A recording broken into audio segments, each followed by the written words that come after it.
들릴라가 삼손에게 이르되 당신의 마음이 내게 있지 아니하면서 당신이 어찌 나를 사랑한다 하느냐?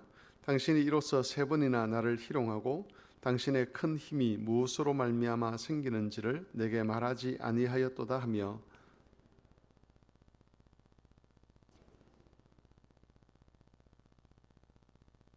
삼손이 진심을 드러내어 그에게 이르되 내 머리 위에 삭도를 대지 아니하였나니 이는 내가 모태에서부터 하나님의 나실인이 되었음이라. 만일 내 머리가 밀리면 내 힘이 내게서 떠나고 나는 약해져서 다른 사람과 같으리라 하니라.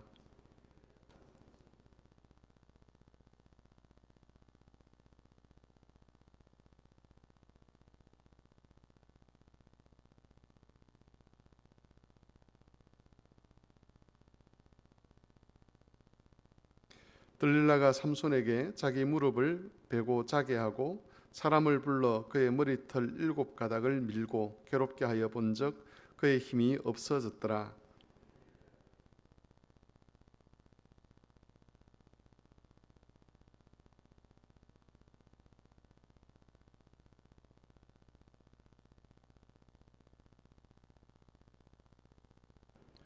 블레셋 사람들이 그를 붙잡아 그의 눈을 떼고 끌고 가사에 내려가 놋줄로 매고 그에게 옥에서 맷돌을 돌리게 하였더라.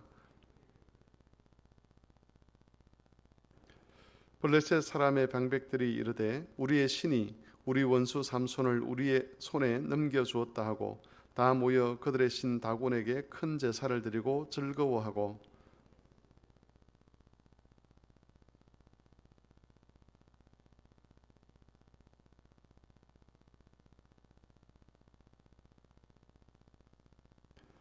그들의 마음이 즐거울 때에 이르되 삼손을 불러다가 우리를 위하여 제주를 부리게 하자 하고 옥에서 삼손을 불러내매 삼손이 그들을 위하여 제주를 부리니라. 그들이 삼손을 더욱 기둥 사이에 세웠더니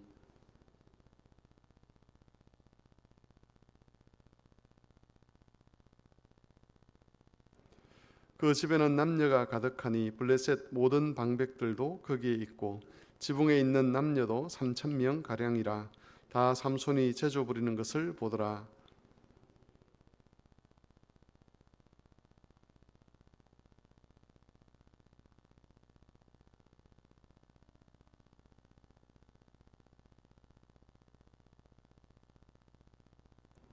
삼손이 집을 버틴 두 기둥 가운데 하나는 왼손으로 하나는 오른손으로 껴 의지하고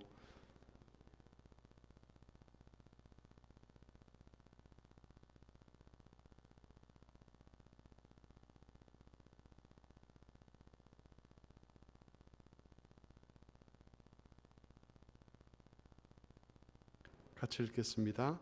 그의 형제와 아버지의 온 집이 다 내려가서 그의 시체를 가지고 올라가서 소라와 에스돌 사이 그의 아버지 마노아의 장지에 장사하니라. 삼손이 이스라엘의 사사로 20년 동안 지냈더라. 본문에는 크게 두 가지 내용이 기록되어 있습니다. 첫 번째는 삼손이 드릴라의 속임수에 넘어가서 사사로서 실패했다는 사건에 관한 이야기고, 두 번째는 그 실패 이후에 하나님의 은혜로 다시 사사의 역할을 감당하여 블레셋을 심판하게 되었다는 이야기입니다. 오늘 새벽에는 하나님께서 삼손을 회복시키시고 그를 통해서 블레셋을 심판하신 것에 관해서 살펴보고자 합니다. 삼손이 들릴라의 속임수에 빠져서 나실인 서약이 파괴가 됩니다. 그리고 그는 블레셋 사람들에게 잡혀서 두 눈이 뽑혀 버렸습니다. 블레셋 사람들은 그를 가사로 데려가서 놋줄로 그를 묶고 옥에서 맷돌 돌리는 일을 하게 했었습니다. 블레셋 사람들은 자신들이 삼손을 이길 수 있었던 것은 자기들이 섬기는 다곤 신의 도움이었다고 그렇게 평가를 했습니다. 그러던 중에 그들의 신을 찬양하는 축제 때에 삼손을 불러내어 제주를 부리고 조롱을 하려고 했었습니다. 이때 삼손이 여호와께 부르짖습니다. 여호와여 구하옵나니 나를 생각하옵소서. 하나님이여 구하옵나니 이번만 나를 강하게 하사 나의 두 눈을 뺀 블레셋 사람들에게 단번에 원수를 갚게 하옵소서라고 하나님께 요청을 합니다. 삼손의 이 부르짖음은 단순히 개인적인 복수심에서 나온 부르짖음이 아니었습니다. 만일 그랬다면 하나님께서 그런 부르짖음에 응답하지는 않았을 것입니다. 삼손의 부르짖음은 이스라엘의 사사로서 자신뿐만 아니라 하나님의 백성들을 조롱하고 특별히 여호와 하나님과 그 하나님에 대한 믿음을 조롱하는 블레셋 사람들에 대한 언약적 분노였다고 볼 수 있습니다. 삼손이 비록 자신의 잘못으로 인해서 머리가 밀리고 또 나실인 서약을 파괴되도록 만들긴 했지만 그는 자신을 통해서 블레셋을 심판하고 이스라엘을 구원하시려는 하나님의 뜻에 대해서 누구보다도 잘 알고 있었습니다. 삼손의 부르짖음은 그러한 하나님의 뜻을 아는 자로서 이스라엘을 구원하여 주실 것에 대한 간절한 호소였다고 그렇게 해석할 수가 있는 것입니다. 하나님께서는 이 삼손의 기도를 들으셨습니다. 비록 삼손이 자신의 잘못으로 나실인 서약이 파괴되도록 만들기도 했지만 하나님은 삼손을 향한 긍휼을 완전히 거두지 아니하시고 삼손이 회개했을 때 그를 다시 받으시고 회복시켜 주셨습니다. 그리고 삼손이 기도한 대로 그에게 다시 힘을 주셔서 그물을 바치고 있던 두 기둥을 무너뜨릴 수 있게 하셨고 그 사건을 통해서 블레셋의 귀족과 백성들 3천여 명을 그렇게 심판하게 하셨습니다. 이 사건을 통해서 우리가 깨닫는 것 중에 하나는 이스라엘을 향한 하나님의 구원 역사가 중단되지 않는다는 겁니다. 들릴라의 속임수로 인해서 삼손이 실패했을 때에 이스라엘을 향한 하나님의 구원이 중단될 것처럼 보였습니다.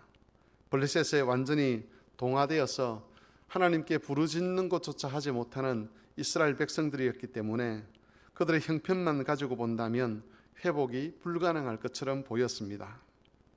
하지만 하나님의 구원은 인간 지도자나 또는 인간 구원자의 실패나 잘못 때문에 중단되지 않습니다. 하나님이 이스라엘을 위해서 보내신 많은 구원자들이 있었습니다. 그 중에 많은 사람들은 구원자답지 못한 모습을 보일 때도 있었습니다. 사무엘도 그런 모습을 보였고 다윗도 그러했습니다. 솔로몬을 비롯해서 남왕국에 많은 의로운 통치자들이 있었지만 그 의로운 통치자들 사이에서도 인간적인 연약함들이 있었습니다. 그들의 삶에는 실패한 흔적들이 있었습니다. 그러나 그런 실패가 곧 하나님의 실패로 이어진 것은 아니었습니다. 이스라엘을 구원하시려는 하나님의 뜻이 그 인간 지도자나 인간 구원자들의 실패에 의해서 중단되거나 그 역사가 가로막히지는 않았다는 것이죠.